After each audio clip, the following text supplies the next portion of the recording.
Hi friends, എല്ലാവർക്കും നമസ്കാരം. എല്ലാവർക്കും കുക്കിംഗ് അറ്റ് മേഫ്ലവറിലേക്ക് സ്വാഗതം. ഇന്ന് ഞാനിവിടെ തയ്യാറാക്കാൻ പോകുന്നത് ഈ ചൂട് കാലത്ത് കുടിക്കാൻ പറ്റിയ ഒരു പച്ചമാങ്ങ ജ്യൂസാണ്. ഒരു ചെറിയ പുളിയും മധുരവും ഇത്തിരി എരിവൊക്കെ ഉള്ളൊരു നല്ലൊരു ജ്യൂസാണിത്. ഇത് വളരെ ഹെൽത്തിയാണ്. ഇത് നിങ്ങൾ ട്രൈ ചെയ്ത് നോക്കണം. ഞാൻ ഇതിനു മുൻപ് ഒരു മിൻറ്റ് കൂളറിൻ്റെ റെസിപ്പി ഇട്ടിട്ടുണ്ടായിരുന്നു. കാണാത്തവർ അത് കണ്ടു നോക്കണം. എൻ്റെ ആദ്യമായി കാണുന്നവർ സബ്സ്ക്രൈബ് ചെയ്യാനും അതിനടുത്ത് കാണുന്ന ബെല്ലൈക്കൻ ക്ലിക്ക് ചെയ്യാനും മറക്കരുത്. എന്നാൽ മാത്രമേ ഞാൻ എൻ്റെ വീഡിയോസിൻ്റെ നോട്ടിഫിക്കേഷനൊക്കെ നിങ്ങൾക്ക് കിട്ടിയാൽ നമുക്ക് ഈ ജ്യൂസ് ഉണ്ടാക്കാൻ തുടങ്ങാം. മാങ്ങ ജ്യൂസ് ഉണ്ടാക്കാനായിട്ട് ഞാനിവിടെ എടുത്തിരിക്കുന്നത് 4 പച്ചമാങ്ങയാണ്. മാങ്ങയുടെ പുറമെല്ലാം നന്നായിട്ട് കഴുകിയതിന് ശേഷം ഇത് നമുക്കൊരു പ്രഷർ കുക്കറിലേക്ക് ഇട്ട് കൊടുക്കാം. ഇതിലേക്ക് മാങ്ങ മുങ്ങാൻ പാകത്തിന് വെള്ളം ഒഴിച്ചു കൊടുക്കണം. ഏകദേശം ഒരു 3 കപ്പ് വെള്ളം ഇതിലേക്ക് ഒഴിച്ചു കൊടുക്കണം. അതിന് ശേഷം കുക്കർ മൂടി ഒരു 2 വിസിൽ വരുന്നത് വരെ ഒന്ന് കുക്ക് ചെയ്യണം. ഇപ്പോൾ ഒരു 2 വിസിൽ വന്നു കഴിഞ്ഞ് ഇനി നമുക്ക് സ്റ്റവ് ഓഫ് ചെയ്ത് കുക്കറിന്റെ സ്റ്റീം പോകാനായിട്ട് കുറച്ച് സമയം മാറ്റി വെക്കണം. ഇപ്പോൾ കുക്കറിന്റെ സ്റ്റീം എല്ലാം പോയിട്ടുണ്ട്. ഇനി നമുക്ക് തുറന്നു നോക്കാം. ഇനി മാങ്ങ ഇതുപോലൊരു സ്പൂൺ കൊണ്ട് കോരിയിട്ട് നമുക്ക് പാത്രത്തിലേക്ക് മാറ്റി വെക്കാം.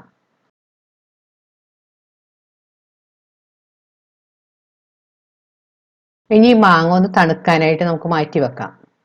ഇനി ഇതിനാവശ്യമുള്ള മറ്റ് ഇൻഗ്രീഡിയൻസ് എന്തൊക്കെയാണെന്ന് നോക്കാം.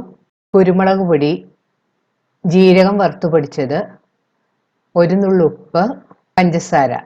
പഞ്ചസാരക്ക് പകരമായിട്ട് ശർക്കരയോ തേനോ വേണമെങ്കിലും നമുക്ക് ചേർക്കാം. ഇപ്പോൾ മാങ്ങ നല്ലതുപോലെ തണുത്ത് വന്നിട്ടുണ്ട്. ഇനി ഒരു സ്പൂൺ ഉപയോഗിച്ച് മാങ്ങയുടെ പൾപ്പെല്ലാം നമുക്ക് നന്നായിട്ട് ചുരണ്ടിയെടുക്കണം. തൊലിയുടെ അവിടെയൊക്കെ പിടിച്ചിരിക്കുന്ന മാങ്ങയുടെ ആ മാംസമായ ഭാഗമൊക്കെ നമുക്ക് നന്നായിട്ട് സ്പൂൺ കൊണ്ട് ഇങ്ങനെ ഇളക്കിയെടുക്കാം.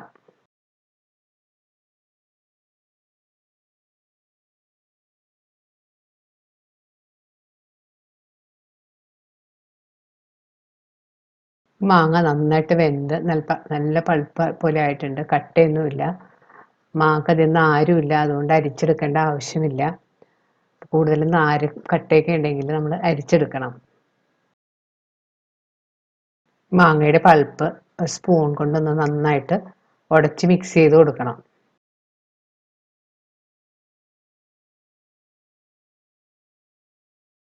ഇനി ഒരു നോൺ സ്റ്റിക്ക് പാൻ ചൂടാക്കാൻ വെക്കാം. ഇതിലേക്ക് എടുത്തു വെച്ചിരിക്കുന്ന മാങ്ങയുടെ പൾപ്പ് ഇട്ട് കൊടുക്കാം.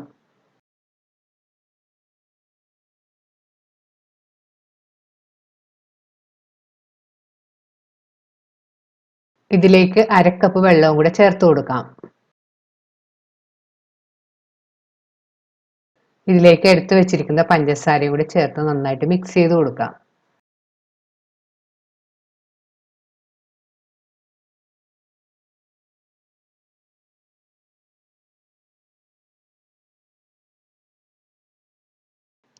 പഞ്ചസാര ചേർത്തതിന് ശേഷം നന്നായിട്ട് മിക്സ് ചെയ്ത് ഒന്ന് നന്നായിട്ട് തിളച്ച് കുറുകാനായിട്ട് അനുവദിക്കണം. പഞ്ചസാര ചേർത്ത് ഇപ്പോൾ കുറച്ച് തിക്കായിട്ട് വന്നിട്ടുണ്ട്. ഇനി ഇതിലേക്ക് നമുക്ക് ഉപ്പുപൊടിയും കുരുമുളക് പൊടിയും ജീരകപ്പൊടിയും കൂടി ചേർത്ത് നന്നായിട്ട് മിക്സ് ചെയ്ത് കൊടുക്കാം. വീണ്ടും അത് നന്നായിട്ടൊന്ന് കുറുകി വരാനായിട്ട് അനുവദിക്കണം.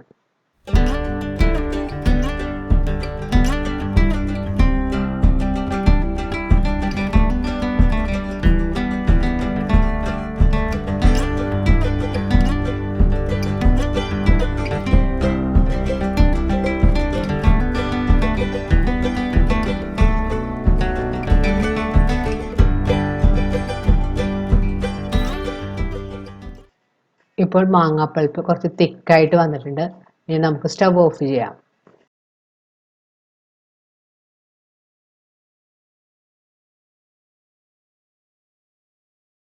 റെഡിയാക്കി വെച്ചിരിക്കുന്ന മാങ്ങാപ്പൾപ്പ് തണുത്ത് വന്നിട്ടുണ്ട്. അതിനി നമുക്ക് ഒരു ചെറിയ എയർ ടൈറ്റ് കണ്ടെയ്നറിലേക്ക് മാറ്റി വെക്കാം.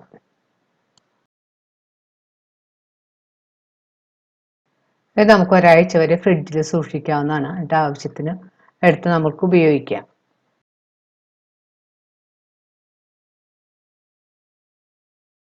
ഇനി മാങ്ങ ജ്യൂസ് എങ്ങനെയാണ് സെർവ് ചെയ്യുന്നതെന്ന് നോക്കാം.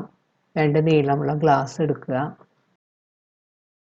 ഇനി ഗ്ലാസ്സിലേക്ക് 4 ടേബിൾ സ്പൂൺ റെഡിയാക്കി വെച്ചിരിക്കുന്ന മാങ്ങാപ്പൾപ്പ് ഇട്ട് കൊടുക്കാം.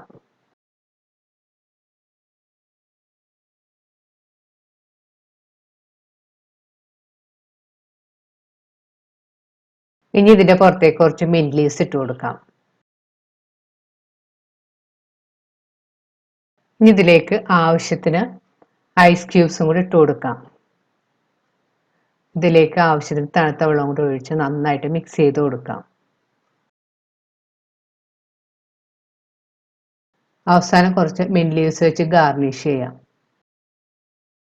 മാങ്ങയുടെ ഒരു ചെറിയ പുളിയും മധുരവും മിന്റ് ലീവ്സിൻ്റെ ടേസ്റ്റും പെപ്പറിൻ്റെ ടേസ്റ്റും ഒക്കെ കൂടി നല്ല രുചിയുള്ളൊരു അടിപൊളി ജ്യൂസാണിത്. ചൂടുകാലത്തിന് പറ്റിയൊരു നല്ല ജ്യൂസാണ്. വളരെ ഹെൽത്തിയുമാണിത്. നിങ്ങളും ട്രൈ ചെയ്ത് നോക്കണം. ഈ വീഡിയോ ഇഷ്ടപ്പെടുകയാണെങ്കിൽ ലൈക്കും ഷെയറും കമൻറ്റും ഒപ്പം സബ്സ്ക്രൈബ് ചെയ്യാനും മറക്കരുത്. വീണ്ടും പുതിയ റെസിപ്പിയുമായി നമുക്ക് കാണാം. Thank you.